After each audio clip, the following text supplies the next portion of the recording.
Hello friends, मी Vishakha. Global online युनिव्हर्सिटीमध्ये आपल्या सर्वांचं स्वागत आहे. आजच्या व्हिडिओमध्ये आपण महाराष्ट्र सेट 2021साठी कम्युनिकेशन युनिटवरती sub topic mass media and society यावरचे MCQs बघणार आहोत, त्याचं स्पष्टीकरणासह. त्याआधी जे स्टुडंट्स महाराष्ट्र सेट 2021साठी ॲपियर होत आहेत किंवा स्टडी करत आहेत, रजिस्ट्रेशन केलेलं आहे आणि आत्ता येणारी एक्झाम द्यायची आहे, त्यांच्यासाठी पेपर 1साठी खास आमच्याकडे टेस्ट सिरीज आहे. ज्या टेस्ट सिरीजमध्ये तुम्हाला मिळणार आहे 2011 ते 2020चे PYQs म्हणजे प्रिव्हियस इयर क्वेश्चन जे आहेत ते टेस्ट फॉर्मॅटमध्ये मिळणार आहेत, जेणेकरून तुमचं मागच्या वर्षीच्या पेपरचं ॲनालिसिस देखील होईल आणि सराव देखील होणार आहे त्या क्वेश्चन्सचा. हे या टेस्ट सिरीजचं वैशिष्ट्य आहे. तसेच तुम्हाला 40 टेस्ट मिळणार आहेत कंप्लीट सिलॅबसवरती, म्हणजे प्रत्येक युनिटवर 2 टेस्ट असणार आहेत. फुल सिलेबस नोट्स मिळणार आहेत इंग्लिश आणि मराठी दोन्ही लँग्वेजमध्ये. ज्या लँग्वेजमध्ये तुम्हाला स्टडी करायचं आहे, नोट्स वाचायच्या आहेत, त्या लँग्वेजमध्ये तुम्ही वाचू शकता. दोन्ही लँग्वेजमध्ये तुम्हाला ह्या नोट्स अवेलेबल होतील. शिवाय फुल सिलेबस व्हिडिओ लेक्चर्स मिळणार आहेत. 200+ हे व्हिडिओज असणार आहेत, जे तुम्हाला ही एक्झाम क्रॅक करण्यासाठी खूप हेल्पफुल ठरणार आहेत. असे या टेस्ट सिरीजचे फीचर्स आहेत. टेस्ट सिरीज लावण्याचा फायदा असा होईल की पेपर क्लिअर करण्यासाठी ही एक्झाम क्रॅक करण्यासाठी खूप हेल्पफुल ठरणार आहे. मागच्या वर्षी देखील या टेस्ट सिरीजमध्ये भरपूर सारे रिझल्ट चांगला आलेला आहे, म्हणून तुम्ही देखील या टेस्ट सिरीजला सबस्क्राईब करा. ही टेस्ट सिरीज जॉईन करण्यासाठी आणि सबस्क्राईब करण्यासाठी किंवा आणखीन माहिती मिळवण्यासाठी प्ले स्टोअरवरून ग्लोबल ऑनलाईन युनिव्हर्सिटी नावाचं ॲप्लिकेशन डाउनलोड करा किंवा दिलेल्या व्हॉट्सअप नंबरवरती मेसेज करा. पहिला प्रश्न, journal like entries written by individuals and posted on the internet that sometimes can generate many online discussions. व्यक्तीने लिहिलेल्या आणि इंटरनेटवर पोस्ट केलेल्या जर्नल सारख्या प्रविष्ट ज्या कधीकधी बऱ्याच ऑनलाईन चर्चा तयार होतात. म्हणजे एखादी व्यक्ती आहे, पर्सनल म्हणजे व्यक्ती, जर्नल जसं की आपण म्हणतो बुक, माहिती आपल्याला जर्नल आहे, मॅगझिनसारखं जर्नल असतं एखादं. त्या जर्नलमध्ये तुम्ही एक माहिती देत आहे, स्वतः तो लिहितोय आणि स्वतः पोस्ट करतोय इंटरनेटच्या माध्यमातून आणि ऑनलाईन डिस्कशन त्याच्यावरती होऊ शकतं. ही प्रकारची गोष्ट आहे किंवा ही जी ऑनलाईन चर्चा आहे याला काय म्हणतात, या प्रकारची पद्धती कशामध्ये वापरली जाते. आपले ऑप्शन्स आहेत वेब ब्लॉग्स, सिम्पल पोस्टिंग, साधी posting, e journals, none of the above, वरीलपैकी कोणतेही नाही. तर वेब ब्लॉग्स, सिम्पल पोस्टिंगमध्ये म्हणजे आपण जनरली फेसबुकवर कोणतीही पोस्ट टाकतो त्याला आपण सिम्पल पोस्टिंग म्हणतो. ई जर्नल्स म्हणजे जे आपल्याला माहिती आहेत की जे आपण डाउनलोड करू शकतो किंवा ऑनलाईन इंटरनेटच्या सहाय्यानेच वाचू शकतो, असे ई जर्नल्स असतात. None of the above. मग आपला एकच ऑप्शन राहिलं जे आहे वेब ब्लॉग्स. तर हे प्रकारचं स्ट्रक्चर जे आहे ते आहे वेब ब्लॉग्सचं. म्हणजे याचा करेक्ट आन्सर काय असणार आहे, ए, वेब ब्लॉग्स. वेब ब्लॉग्स जे आहेत ते याच्यामध्ये आपण काय करतो, एक व्यक्ती आपले पोस्ट या तिथं तयार करत असतो आणि अनेक व्यक्ती त्याच्यावरती वेगवेगळे डिस्कशन करत असतात, ऑनलाईन त्याच्यावरती बोलत असतात. तर त्याला आपण वेब ब्लॉग्स असं म्हणतो. Personal logs and journal entries posted on the web are known as blogs. तर ब्लॉग्सचं व्याख्या काय करता येईल की पर्सनल लॉग्स असतात, म्हणजे प्रत्येकाने पर्सनल वैयक्तिक लिहिलेली स्टोरी किंवा एखाद्या इव्हेंट किंवा असं काहीतरी माहिती असते, किंवा जर्नल एंट्रीज असतात ज्या पोस्ट केल्या जातात वेबवरती म्हणजे इंटरनेटवरती, त्याला आपण ब्लॉग्स असं म्हणतो. A blog, a transaction of expression web blog is a discussion or informational website published on a world wide web consisting of discrete, often informal, diary style text entries. Posts are typically displayed in reserved chronological order so that most recent posts appear at first at the top of the web page. तर याच्यामध्ये कसं असतं, ब्लॉग्समध्ये जी माहिती व्यक्ती टाकत आहे त्याच्यामध्ये chronological ऑर्डरप्रमाणे reverse chronological ऑर्डरमध्ये हे लागलेलं असतं. म्हणजे जी लेटेस्ट पोस्ट आहे आपली ती वरती दिसत असते आणि बाकीच्या मग त्याच्या खाली दिसत असतात. आणि हे जे पर्सनल लॉग्स किंवा हे जे टाकायचे असतात त्या एका ठराविक काळानंतर टाकण्याचा क्रम चालू असतो, जे ब्लॉग्स लिहितात ते. Next question, paraphrasing is a skill that is absolutely necessary to effective. Paraphrasing एक कौशल्य आहे जे प्रभावी होण्यासाठी पूर्णपणे आवश्यक आहे. कोणती गोष्ट प्रभावीपणे होण्यासाठी ती पॅराफ्रेझिंग ही गोष्ट आवश्यक आहे. आपले ऑप्शन्स आहेत लिसनिंग, ऐकणे किंवा ऐकत आहे, हिअरिंग म्हणजे सुनावणी किंवा ऐकवणे, आणि स्पीकिंग म्हणजे बोलणे आणि दी नन ऑफ दी अबोव वरीलपैकी काहीही नाही. तर पॅराफ्रेझिंग ही कौशल्य कशाशी निगडीत आहे ते आपल्याला बघायचं आहे, पण आपल्या इथे करेक्ट आन्सर जे आहे ते आहे स्पीकिंग म्हणजे बोलणे या विषयाशी. Paraphrasing can be an extremely helpful skill in all sections of exam. एक्झामच्या प्रत्येक गोष्टीमध्ये सेक्शनमध्ये ही जी पॅराफ्रेझिंग कन्सेप्ट आहे ती खूप हेल्पफुल ठरते. पॅराफ्रेझिंग हे एक स्किल आहे. ते काय असतं, as well as when writing and speaking in both professional and social situations. लिहिणे आणि बोलणे, जसं आपण करेक्ट आन्सर काय आलं होतं आपलं स्पीकिंग, कारण रायटिंग आणि स्पीकिंग जे आहे त्या गोष्टीमध्ये हे खूप काम करतं. पॅराफ्रेझिंग स्किल चांगल्या प्रकारे काम करतं. Not only can it help students clarified that what they mean, it allows them to reproduce key information from the exam text without copying word to word. पॅराफ्रेझिंग skill म्हणजे आपण काय म्हणू शकतो, आपण जे आपण वाचलेलं आहे त्याचं शॉर्टमध्ये लक्षात ठेवणे किंवा एखादी कन्सेप्ट समजून घेणे आणि ते आपल्या शब्दात उतरवणे. तर या कन्सेप्टला आपण पॅराफ्रेझिंग स्किल असं म्हणू शकतो. तर ह्या प्रकारचं जे स्किल आहे ते ओरल किंवा रिटन एक्झाममध्ये आपल्याला उपयोगी येतं. म्हणून रायटिंग आणि स्पीकिंग या दोन्हीही लँग्वेजमध्ये किंवा दोन्हीही सिच्युएशनमध्ये ही पॅराफ्रेझिंग स्किल इथे आपल्याला उपयोगी पडते. म्हणून आपलं करेक्ट आन्सर काय आलं होतं स्पीकिंग. यामध्ये पॅराफ्रेझिंग स्किल ही आपल्याला उपयोगी पडते. तिथे रायटिंग ऑप्शन नव्हतं, नाही तर तेही आपलं करेक्ट आन्सर झालं असतं. म्हणून इथं आपलं करेक्ट आन्सर स्पीकिंग हे आलं होतं.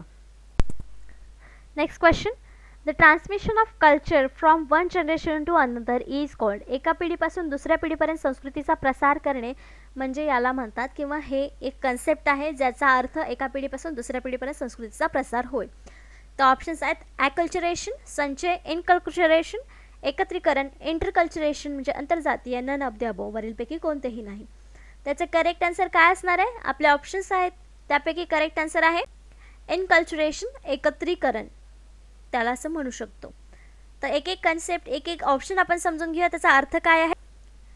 Acculturation is a process in which an individual adopts, acquires and adjusts to a new culture environment as a result of being placed into the new culture. तर acculturationचा meaning काय आहे की नवीन culture adopt करणं किंवा त्याच्यामध्ये रुजू होणं. Inculturation is a process where the culture that is currently established teaches an individual the accepted norms and values of the culture. तर इथे पहिल्या याच्यामध्ये सांगितलं की नवीन कल्चरमध्ये टाकल्यावर ते तुम्ही त्याच्यामध्ये शिकायला चालू करता, आणि एनकल्चरमध्ये काय सांगितलेलं की ही प्रोसेस आहे ज्याच्यामध्ये तुम्ही जी करंट इस्टॅब्लिश झालेली संस्कृती आहे, कल्चर आहे, त्याच्यामध्ये तुम्ही नवीन गोष्टी शिकता आणि त्याच्यामध्येच व्हॅल्यू नॉर्म्स ॲड करता आणि तेच मग पुढच्या पिढीला मिळतं. आणि लास्ट आहे interculturation, exploring changing religious, cultural and faith identities in a African context. तर हे आफ्रिकन कंटेक्स्टमध्ये चेंज करणं, रिलिजियस म्हणजे धार्मिक, कल्चर म्हणजे सांस्कृतिक आणि फेथ आयडेंटिटीज म्हणजे विश्वास निर्माण करतं. तर ह्या प्रकारचे हे 3 आपले ऑप्शन्स होते आणि त्याचा अर्थ हा वेगवेगळा आहे आणि आपलं करेक्ट आन्सर होतं inculturation. Next question, a sender in communication process has very good grammar. This comparators is basically. संप्रेषण प्रक्रियेत पाठवणाऱ्याचे किंवा संदेश पाठवणाऱ्याचे व्याकरण खूप चांगले आहे. हे मुळात कसली क्षमता आहे किंवा ही क्षमता काय म्हणून ओळखली जाते किंवा कशी आहे. ऑप्शन्स आहेत फोनोमिक, सिमेंटिक अर्थपूर्ण की सिंटॅक्टिक, कृत्रिम, व्यावहारिक. तर ह्या म्हणजे व्याकरण चांगलं असणं ही कशी गोष्ट आहे, चांगली गोष्ट आहे. पण व्याकरण कधी चांगलं होतं जेव्हा तो स्वतःमध्ये इम्प्रूव्हमेंट करेल किंवा त्याची म्हणजे जाणीवपूर्वक व्याकरण शिकेल तेव्हा त्याचं ते ग्रामर चांगलं होणार. पण अचानक किंवा एखादी व्यक्तीला इच्छाच नाही आहे ग्रामर शिकण्याची किंवा करेक्ट करण्याची गरज वाटत नाही आहे, अशा व्यक्तीचं ग्रामर संभाषणामध्ये करेक्ट होईल का, नाही.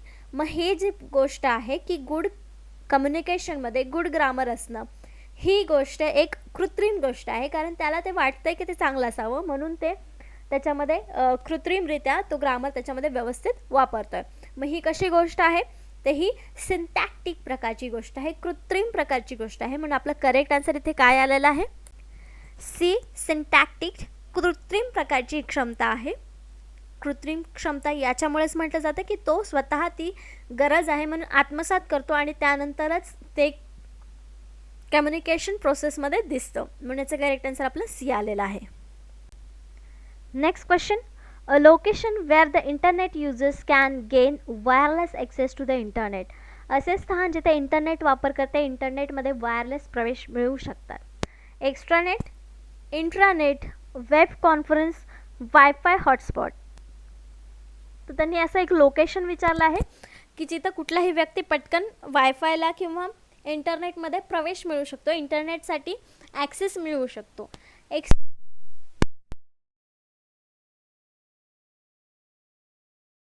ठिकाणी इंटरनेटमध्ये प्रवेश करण्याची गोष्ट आहे का? नाही. मग जेव्हा आपल्याला इंटरनेट मिळवायचं असतं तेव्हा आपण कुठे असतो?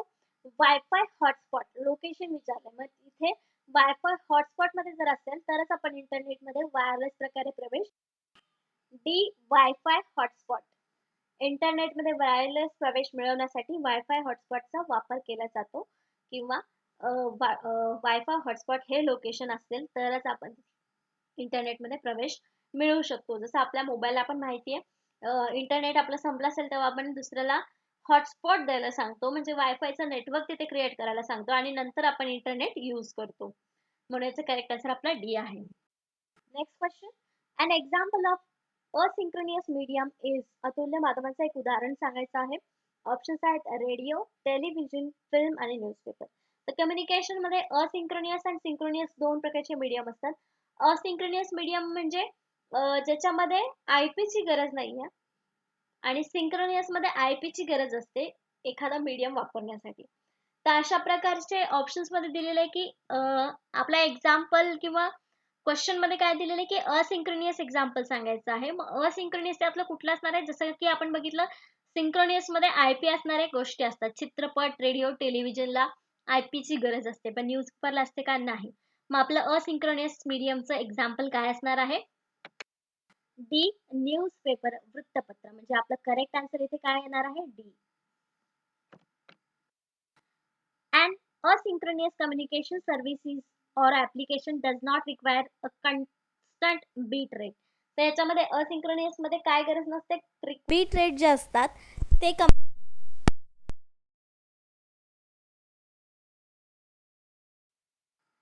Examples are file transfer, email and world wide web. ह्याच्यामध्ये वस्तूची गरज नाहीये किंवा बीट रेटची गरज नाहीये. अँड एक्झाम्पल ऑफ अपोजिट म्हणजे सिंक्रोनियस कम्युनिकेशन सर्व्हिसचे उदाहरण काय आहे? तर real time streaming media. For example IP telephony, IP TV, video conferencing या गोष्टीला एखाद्या वस्तूचा मीडियम म्हणून गरज असते. म्हणून हे कशा गोष्टी आहेत? ह्या सिंक्रोनियस आहेत. आणि असिंक्रोनियस मध्ये आपल्या email, world wide web, transfer, file transfer. Next question. In communication innovative words are. संशोधनामध्ये अर्थपूर्ण शब्द किंवा नवीन शब्द आहेत त्यांना काय म्हटलं जातं? कसे शब्द असतात ते? आपले ऑप्शन्स आहेत एक्सप्लिसिट शब्द, स्पष्ट शब्द, अब्स्ट्रॅक्ट म्हणजे गोषवारा, सिंपल म्हणजे साधे. The कोनेटिव्ह words. कोनेटिव्ह वर्ड्सला काय म्हणतात? अर्थपूर्ण शब्द असतात त्याला कुठले वर्ड्स म्हणून संबोधलं जातं?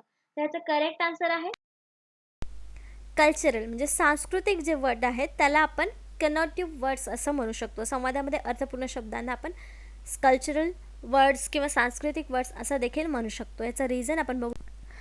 A connotation is a commonly understood or cultural or emotional association that some words or phrase carries in addition to the words or phrase explicit or literal meaning. म्हणजे जी कनोटेशनची फीचर आहे किंवा गोष्ट आहे त्याच्यामध्ये काय असतं ती आपली गोष्ट समजण्यासाठी कल्चरल किंवा म्हणजे सांस्कृतिक किंवा भावनिक गोष्टींना अर्थ देण्यासाठी किंवा जास्त चांगल्या प्रकारे ती गोष्ट समजून देण्यासाठी त्याच्यामध्ये फ्रेज किंवा वर्ड्स यूज केले जातात. त्याला आपण कनेटिव्ह वर्ड्स असं म्हणू शकतो किंवा म्हणतात. तर त्याला ह्या गोष्टी सांगतात. A connotation is a frequently describe as either positive or negative. म्हणजे हे पॉझिटिव्ह असू शकतं किंवा निगेटिव्ह असू शकतं, पण त्याला आपण असं संबोधू शकतो. With regards to its pleasing or displaying emotion connection. Emotional connection याच्याशी आपण जोडू शकतो किंवा याचे वर्ड्स वापरल्यानंतर त्याच्यामध्ये आपले इमोशन्स दिसू शकतात. तर याच्यासाठी हे कनोटेशन किंवा कनेटिव्ह वर्ड्स वापरले जातात. Next question.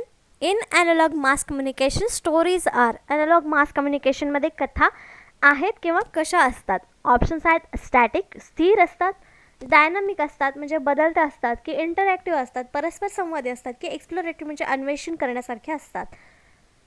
तर आपलं करेक्ट आन्सर आहे स्थिर. स्टॅटिक प्रकारच्या स्टोरीज याच्यामध्ये असतात. तर त्या कशा असतात आपण त्याचं एक्सप्लेनेशन बघूया.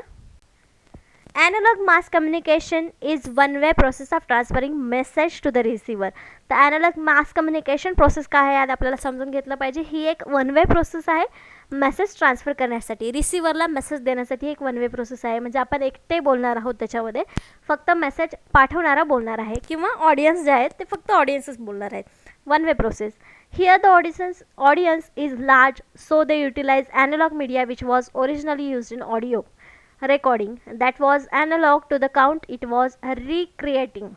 जेव्हा ऑडियन्स खूप मोठ्या प्रमाणावर असते त्यावेळेस ह्या प्रकारचं कम्युनिकेशन वापरलं जातं.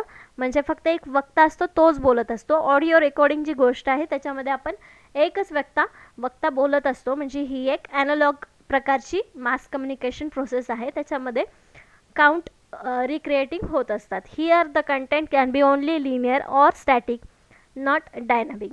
मग याच्यामध्ये एकटाच व्यक्ती बोलणार असेल त्याच्यामुळे ही गोष्ट जी आहे ही कंटेंट जो असणार आहे तो लिनियर असणार आहे आणि स्टॅटिक असणार आहे, स्थिर असणार आहे आणि एकाच रेषेमधला असणार आहे, म्हणून तो डायनामिक नसणार आहे. मग आपलं करेक्ट आन्सर इथे स्टॅटिक आहे, ते याचं रिझन हे आहे.